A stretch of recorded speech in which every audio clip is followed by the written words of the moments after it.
kwakho kwa inkokheli umuntu uyakhokhela so uyayenzayo nina amadoda amakhulu umsebenzi yenziwe amadoda amakhulu uyakhawula umuntu uyakhokhela kuba izinto ezinkonzo zenzeka ngendlela erayithi malibonga ngosibelani makhona sicela nje loo nto ke kodwa bakithi konje ulungelelwano xa khonzo kunjeni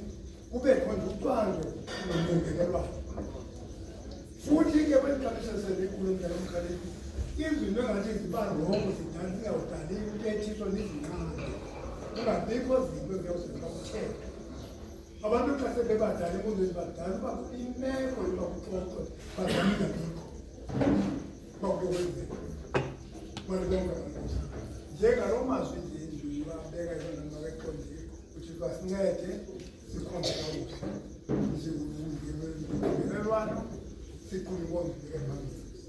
ibeka nje loo mazwi kha ke ndizawutshila nje la mazwi nawo ingamazwi nje